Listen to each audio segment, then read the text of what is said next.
ल गाइस, आज चाहिँ मेरो छोरीको बर्थडे छ अनि यहाँ बाबुले चाहिँ यहाँ मासु काट्दै हुनुहुन्छ।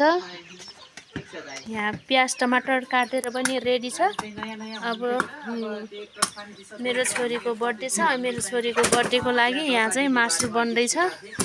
यहाँनिर ठ्याक्कै यहाँ बाबु हुनुहुन्छ। यहाँनिर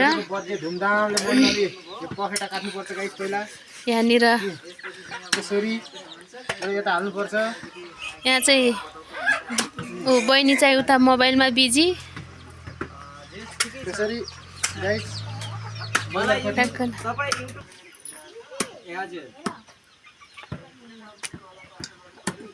टक्क लाएर मासु काट्दै हुनुहुन्छ बाबुले। अझ काट्न यहाँ बाँकी छ। यहाँनिर अब यो काटेर ठ्याक्क हामी त यहाँ अर्ग्यानिक चुलामा बनाएर खाने हो। यहाँ यस्तो छ हाम्रो चुला चाहिँ। यहाँनिर ट्याक्क पुरै दाउरा यहाँनिर छ।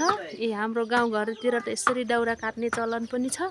यसरी काटेर राख्छौँ अनि यही दाउराले पकाएर टक्क लाएर खान्छौँ हामी। यति धेरै दाउरा काटेर राखेको छु मैले। यो दाउराले ट्याक्क खाना बनाएर खाने गर्छौँ गाइस। हामी चाहिँ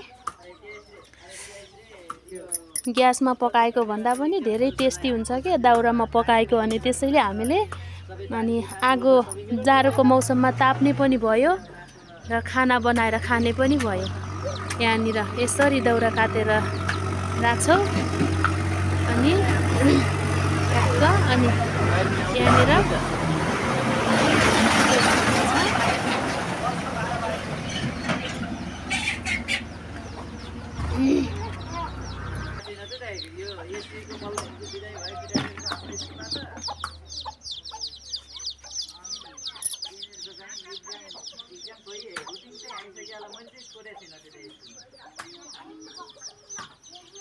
मेरो दाउरा त देखिसक्नु भएको छ गाइस। अब मेरो छोरीको बर्थडेमा अनि अब बाबुहरूले मासु बनाउनु हुनेछ र फेरि अब हामीले फेरि अब खानाहरू तयारी गर्नेछौँ र अब एकछिनपछि खाना तयारी हुन्छ। तयारी छ। मेरो जेठी छोरी ए नानी यता आउ। मेरो छोरीको आज बर्थडे। मेरो छोरी ए नानी।